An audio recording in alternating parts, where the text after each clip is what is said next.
same level as those guys at such a young age.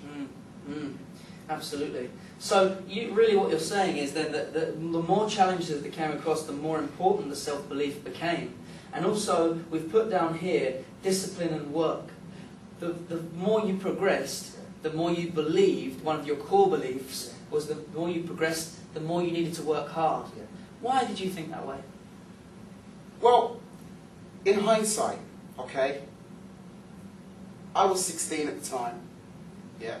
So that's 16 years of frustration, 16 years of hard work, 16 years of everything going into that 1 year that you want everything. So you're taking a lot of experience into there and a lot of drive and ambition and everything like that. As soon as you get to a certain point, you can either choose to work harder or you can choose to relax. I was a person who chose to work harder, yeah. Put myself in there. Don't forget, Torquay United was in the 4th division. Not like League Two of today, but back in those days, it was Division 1, 2, 3 and 4. For the younger ones? Yeah, for the younger ones. Telly was in black and white, right? But it was like,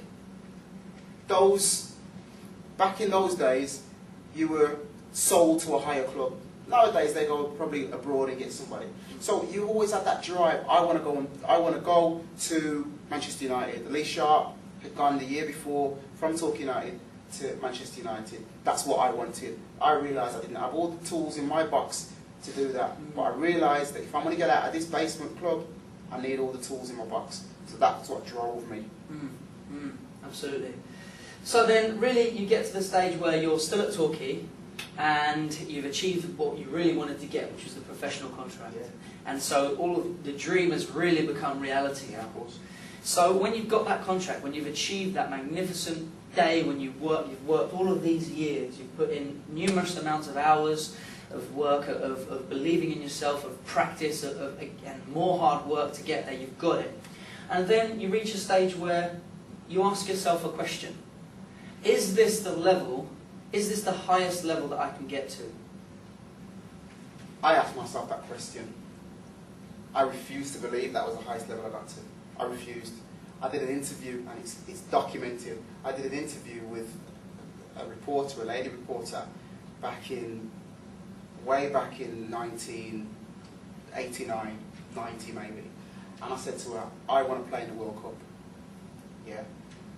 When the press came out, the next day, all the older pros, all my teammates started laughing at me properly, okay? And it was a belly laugh. It wasn't like just a chuckle. It was a belly laugh. There was rolling on the floor and everything. I said to myself, that's my goal. I need to get to that goal. If that's the best that I can be, I want to be able to rub shoulders. I want to be able to be in the same competition that Pele's played in, Maradona's played in, players, all the, Bobby Moore, Alan Ball, all these players who've been the best, or so-called themselves the best. Only 2% of players will ever get to the World Cup. I said to myself, that's what I'm going to do. That's me. And I set about that. Now, all the achievements that I was getting then became not good enough. Because then I said, right, I've got this. This is one bit.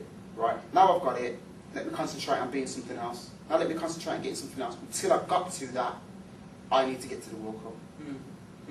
Absolutely. So, really what we're saying is you got to the level of Torquay, you decided that actually you wanted to go higher. You put your heart and soul into going higher, and you set a level, you set a target, a goal that you wanted to achieve. And you changed your focus into not just the professional contract, but now what's next. So once you get to a place like the World Cup, how do you then motivate yourself to go higher? Okay, the professional contract, huge point in any footballer's career.